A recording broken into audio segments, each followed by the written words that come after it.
Bon, na komba tata moi na pe molimo santu nde tozali awa toza en plein fête anniversaire ya papa na biso papa Michel Kisolokele yango tozali ko sepela là tokomi presque à la fin tolingi tokabwana bon allez na suki sika wana na komba tata moi na limo santu amen. Bon anniversaire papa. Vraiment tozo sepela esengo na mboka Belgique. Bino bazotala biso na kin donc biso tozana lola. Bonne fête papa.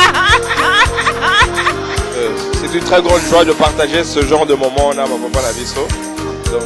j'aurais des spécial à dire papa bon anniversaire et puis j'espère que tu auras fêté son anniversaire monsieur Sebela. Na komba tata mwana peni mosanto ya solo pona mbotama ya papa Michel. Ezali esengo munene pamba te soki totali epai towuti na bipai tokomi lelo nakomona bamikolo biso tobotama lelo ezali continuité mais ezali mpe esengo munene pamba te mokolo wana tozwaki moya kokutana te melokwa tokutani lelo tala bino banso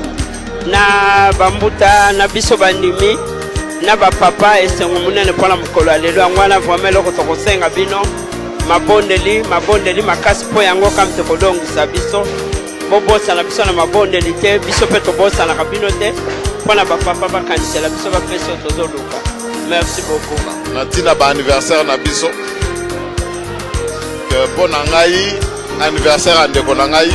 ezali occasion mpo na ngai nasepelisa bapapa pamba te à travers bano ya bango nazali kosalela bango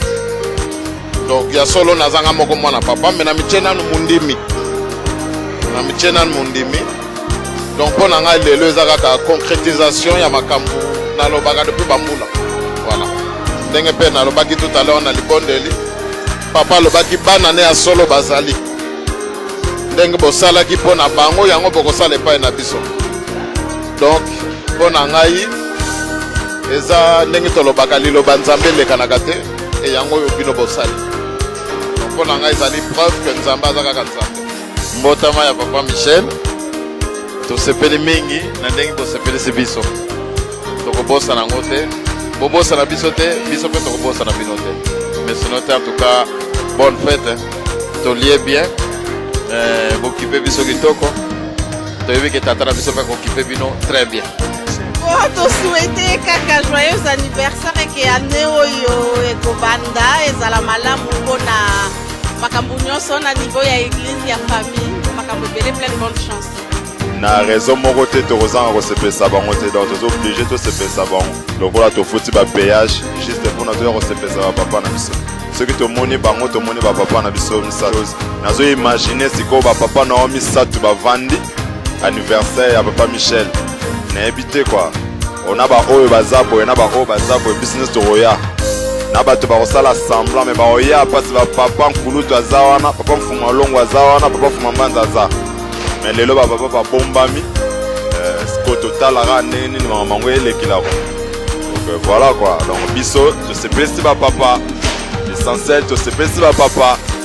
yango balobi soki bapapa bazalaki eske bokosala yango biso tokosala tosali yango moto asosoli ayebi ntina ya mbotama ya mokolo ya lelo ya papa Michel me moto mpe asosoli te amoni yango kaka mbotama loko babotama nyonso tu donc bandeko balingi okende te